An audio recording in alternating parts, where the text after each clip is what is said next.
everybody, it's Tim Davis over here at the Marketing Coach Show for another episode of What's Up Wednesday, where you email me your questions at tim@coachtimdavis.com, and I'll answer them each Wednesday right here on the Marketing Coach Show.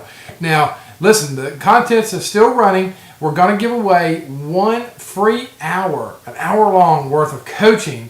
When you email your questions, you get registered. Even if the question doesn't get answered here on the Marketing Coach Show, we'll still put it in the drawing. And at the end of May, we're going to draw a winner for somebody to get a one-on-one free 1 hour's worth of coaching on any topic that you want to help you grow your business. So keep emailing those questions to tim@coachtimdavis.com, and we'll get them answered right here on the Marketing Coach Show. So, hey, without further ado, let's get to the What's Up questions for Wednesday. All right, so here we go. We got Jeff Sloan emails a question in to me, and he says, "Hey Tim, love what you're doing, man." Hey Jeff, I appreciate it. I'm having a blast doing these videos.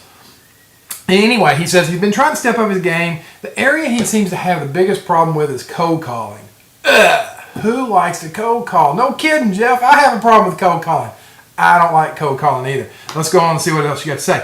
He said, "Hey, once I make the call, it's all good. It's just the act of making that call that I'm having trouble with. What do you think the best way to get rocking with this is?" Don't do it. I hate cold calls. Jeff, no, seriously. I've done plenty of cold calls in the past. Probably will do some cold calls in the future. I think there's a couple key ingredients you need to kind of work into your cold call methods. Number one, I think that you should try to come up with a direct response piece. Now, inside Loan Toolbox, I've got some pieces that I wrote called The Originator's Guide to Meeting Realtors, where I wrote some copy, and I would deliver that copy, print off these flyers, and I would put them out at real estate offices and then invite the realtors to respond to me by fax. You know, I've also experimented with that through email and through landing page websites. And I got to tell you, when you write really compelling copy, they'll respond to you, and it takes the cold call all away. But let me break it down a little bit further in case that you say, well, I just really don't have great copywriting skills. Number one, you need to come up with some kind of great offer. A CD from the Loan Toolbox, for example, is a great offer. A video is a great offer. A book is a great offer. Something that is a great offer. Then target a predefined number of, let's say, real estate agents that you're going to call on.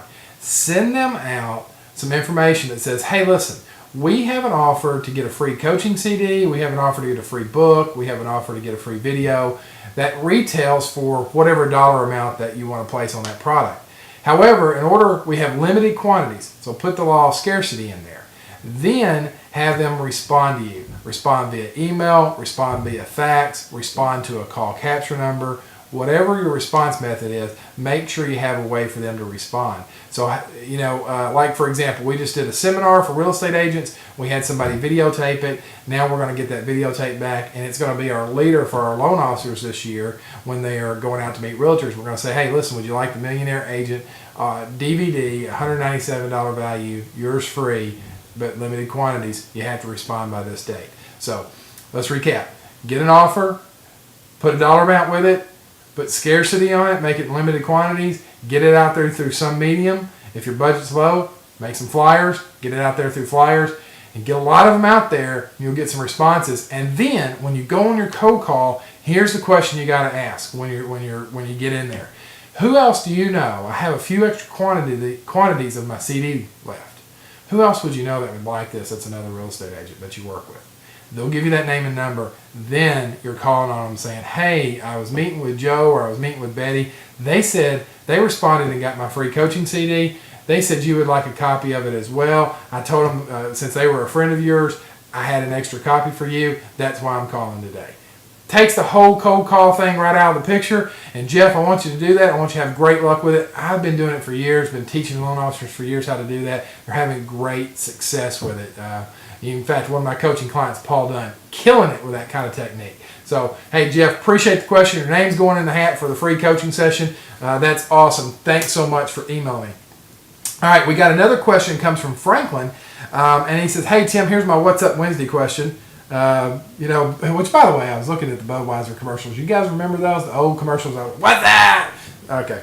So anyway, I'm going to try to get that clip and put it in here somewhere at some point. But anyway, hey, Franklin says, hey, Tim, here's my question. Which loan Which or what loan placement strategies to find the best homes for our loans are working in today's market? Well, you know what, Franklin? It's sort of a plain Jane vanilla world. You've got your Govy loans, your FHAs, your VAs, maybe some local housing type of grant programs in the state or city in which you live in, and then you've got conventional. I mean, and that's pretty much it. I really, even when we had a ton of products, I got to be honest with you, Franklin, I really never messed around with shopping on the loans too much. I put a few, back in the day when we had subprime lenders, I picked 5 that I interviewed. I put them in a blast fax. When we had a scenario that looked subprime, we would send it out with the hot points of that file, see if anybody bid on it. If nobody did, that was the end of the file for us. If somebody did bite on it, we would investigate with that lender a little bit further to make sure we covered all our bases. I just really have never spent a lot of time chasing dead deals. And I got to tell you, I think it's probably one of the biggest mistakes I see loan officers make today. Because they're so desperate to get a deal. When the deal comes in the door, they work the living daylights out of that thing. It's like they take the carcass and drag it all the way through the desert. When they get it at the end of the desert, they still don't have a loan, just a bunch of bones. So I would encourage you to pick 3 to 5 lenders, develop deep relationships with those lenders, set up some type of email or fax system where when you have scenario questions, you can bullet point the exact problems on the file, send it out in a few minutes, see what responses you get back. And then if one of your top 5 respond, go for it. If it's some obscure lender you've never worked with before, my experience has really been when I've worked with a lender that I've never known before, all hell's broken loose, and I've potentially put my reputation on the line for, a few $1,000s in commissions. So, Franklin, dump the bad deals and stay focused on getting the good deals. Pick 3 to 5 lenders, develop deep relationships. That's the way I've always done it. That's the way we're doing it in today's market. And this Thursday, it's Thursday, May 14th, I think it's going to be. Angie's going to be doing a power processing call, called Couples Therapy. Hey, listen, some other good news. Our new website's up. It's built. It's 60secondmarketing.com. Go check it out. We got some cool information on there, some freebies, some free downloads. I got a special coaching offer on there. Love for you to go check out 60secondmarketing.com. And don't forget, keep emailing me your questions, and I'll keep answering them right here on Marketing Coach Show every Wednesday for What Up Wednesdays. Hey, listen, love coming to you. Hey, what I always say on the Marketing Coach Show, if you'll go make a friend, you'll go make a sale. I guarantee it. Hope that answered your questions today, and we'll look forward to seeing you next Wednesday on the What's Up Wednesday show. Talk to you soon. Bye-bye.